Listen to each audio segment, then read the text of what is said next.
नक्कीच एका चलातील वैयक्तिक राशीचा प्रत्येक पदातील चलाचा घातांक हा पूर्ण संख्या नसेल तर ती राशी बहुपदी असते. तर या ठिकाणी आपण या दोन उदाहरणे घेतली. या दोन्ही सुद्धा काय आहेत? बहुपदी आहेत.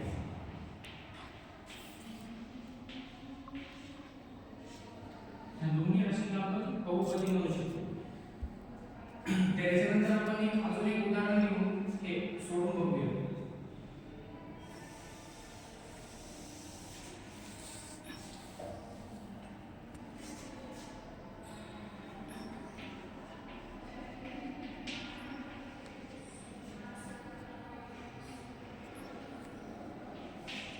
आपण हे उदाहरण घेतलं तर या पदातील एका संख्येचा घातांक हा किती आहे? बहुपदातील चलाचा सर्वात मोठा घातांक हा किती आहे? या ठिकाणी तुम्ही सांगू शकता का? हे बहुपदी त्यातील बहुपदाचा घातांक किती आहे तुम्ही सांगू शकता का? 2. एकदम बरोबर, छान. जर ही बहुपदी घेतली ही काय? एक बहुपदी. ह्या बहुपदीतील चलाचा घातांक, चल म्हणजे काय? हे यातील एक घातांक. घातांक म्हणजे वरती जे असते ते घातांक.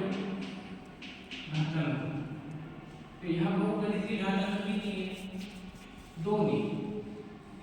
2 हा काय आहे?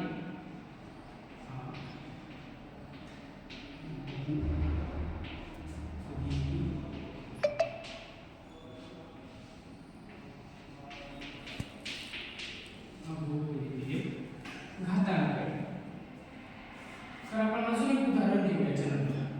पण त्याचा घातांक किती? बहुपदीची त्याचा घातांक किती असेल हे पण चेक करूया.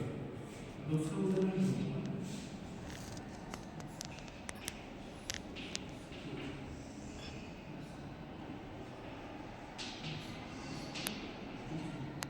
तर यात सांगू शकता का आपण ही बहुपदी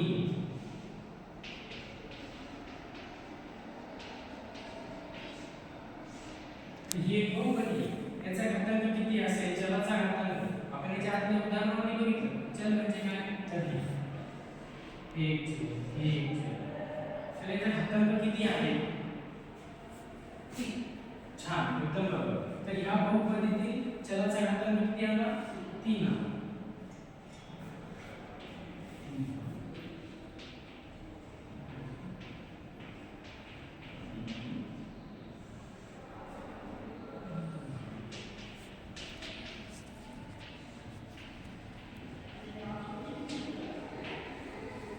अशा प्रकारे आज आपण बहुपदी म्हणजे यातील बहुपदीचा घातांक, चलातील बहुपदीचा घातांक या ठिकाणी बघितला.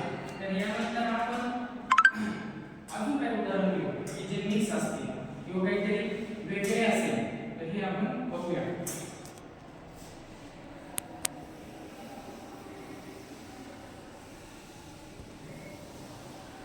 आपण थोडे अवघड उदाहरणांचा अभ्यास करू.